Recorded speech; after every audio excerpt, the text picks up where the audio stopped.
Welcome to ScaleUp Radio Shorts. I'm your host, Kevin Brent. And I'm Louise Blunt. This podcast is brought to you by Smart 90, the 90-day system that keeps business owners focused and following through. Every week on ScaleUp Radio Shorts, Louise and I take a step back to compare, contrast, and pull out the absolute best nuggets of wisdom from the full-length interviews I've been having with some incredible business leaders. That's right. We sift through the conversations so we can bring you the core lessons and practical takeaways. And today we're looking at two fascinating yet very different guests. First, we have Jack Molyneux, a former Merchant Navy Master Mariner who is launching a disruptive tech platform in the super yacht industry called Idosy, and it's spelt IDOSY, which stands for I Dream of Super Yachts. And our second guest is Lindsay Burden, who brings a completely different perspective as an intuitive business coach with over a decade of experience helping business owners get out of their own way and build businesses that actually serve them. Two very different backgrounds, tech startup on one side and highly personalized coaching on the other. But Kevin, reading through the notes of your interviews with both of them, it's amazing how their philosophies overlap, especially when it comes to keeping things simple and executing with focus. Absolutely, Louise. Let's start right there with the idea of keeping things simple. Jack's entire business model of Idosy is built on fixing a convoluted process. He noted that chartering a super yacht was opaque and complicated, involving brokers and a lack of transparency. And his solution is wonderfully simple: live price, live availability, and live booking. And that's a massive disruption for an industry that historically relies on phone calls, PDFs, and delayed email chains. But what I loved is how that simplicity contrasts with what Lindsay talked about in her interview.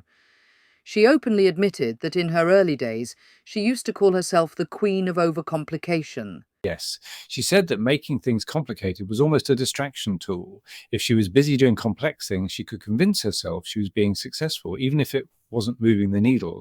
Exactly. And Lindsay highlighted how we do this when we panic. If business is quiet, instead of sticking to the plan, we invent a new one or decide we suddenly need to be on TikTok even if we hate being on camera.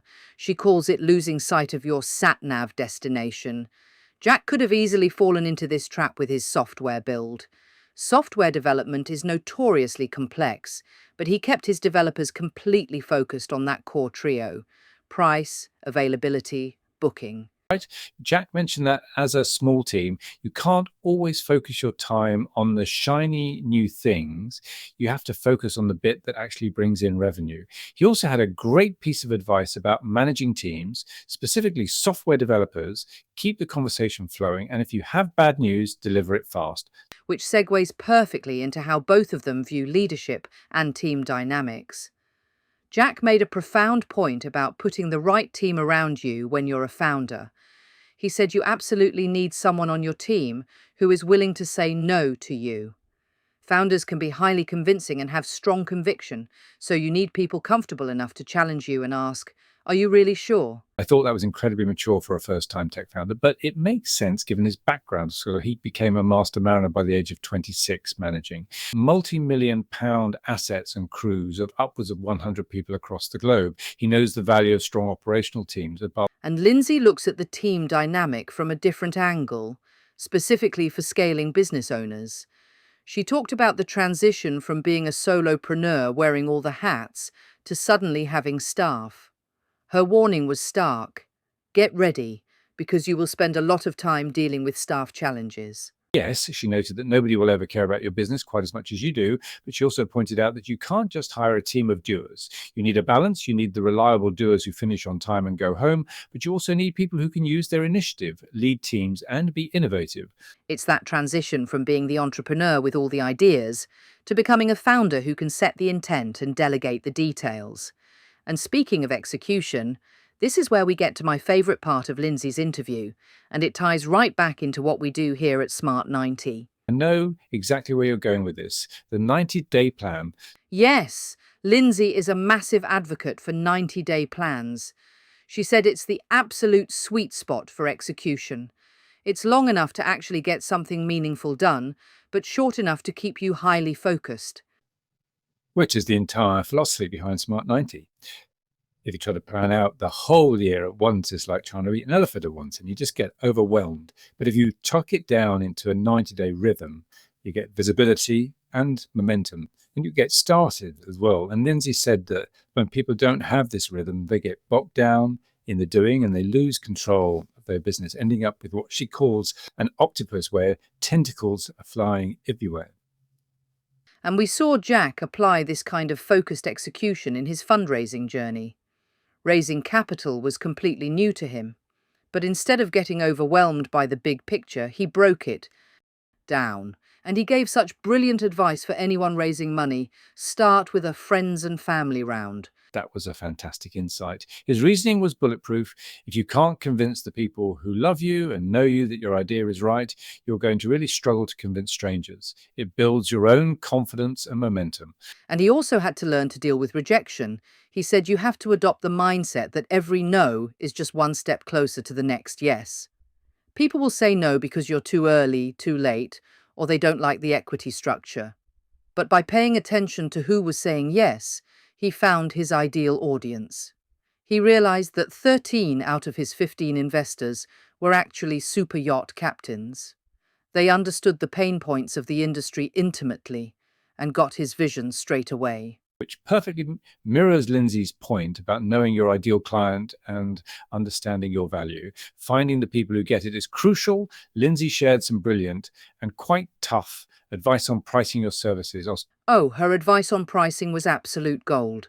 She talked about how easy it is to panic and drop your prices when things get quiet, or to take on clients that aren't quite right just for a quick cash injection. You warned that doing that is a trap. If you do an incredible job for half the price, that client will go tell their friends, and suddenly you're attracting an entire network of people who expect your premium work for a bargain price.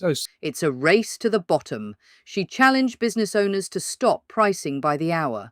When you charge an hourly rate, you're ignoring the years of expertise, training, and knowledge you bring to the table. She urges her clients to focus entirely on the outcomes and the benefits. As she put it, nobody cares how you're going to get them from A to B. They just care that you get them there. And her top tip for selling a high-ticket item: nail your pricing, say it with confidence, and then don't say another word. Just brilliant. Have the confidence to sit in the silence. It's like a muscle you have to build over time. It really is. And building that confidence requires backing yourself, which was another great parallel between our two guests. When I asked Jack what advice he would give his younger self, he simply said, back yourself, be brave, and it's okay if people don't like it. That takes a lot of courage. It reminds me of his point about overprotecting an idea. Jack said that a lot of founders keep their ideas secret because they think they're protecting them. But in reality, you don't have anything until you've built it. You have to be willing to talk about it and get it out into the world. Exactly. You can have 100% of nothing, or you can start talking to people and actually see what happens. These conversations are so rich. On one hand, you have Jack showing us what it takes to build the disruptive brand, from raising capital, managing complex tech builds, and utilizing industry networks. And on the other hand, you have Lindsay stripping away the noise, forcing us to look at our daily habits, our pricing, and how we actually spend our 90-day cycles. There are two sides of the exact same coin. Jack is living the execution, and Lindsay is providing the blueprint for how not to lose your mind while you're doing it. And there's so much more in the original interviews that we couldn't fit into the short format today. We barely touched on Jack's incredible 20-year journey at sea, or Lindsay's fantastic insights on how to build automated community platforms like Heartbeat. Which is exactly why our listeners need to go and check out the full episodes. Hearing Jack talk about his passion for being on the water and Lindsay's infectious energy for helping business owners realize their true worth is something you just have to listen to firsthand. I couldn't agree more. Listeners, you can find both full-length interviews with Jack Molyneux and Lindsay Burden by searching for ScaleUp Radio wherever you like to listen to your podcasts. Make sure you hit that follow button so you don't miss any future episodes of the main show or our shorts. And a huge thank you to everyone tuning in to ScaleUp Radio Shorts. We hope this has given you some brilliant food for thought to apply to your own business journey this week. Absolutely. And finally, if you're tired of ending the week busy but no further forward, Smart 90 might be for you. It's a 90-day execution rhythm with an AI alignment check that keeps your day focused to what actually matters. Try it for free at smart90.co.uk, at smart90.co.uk. Thanks for listening.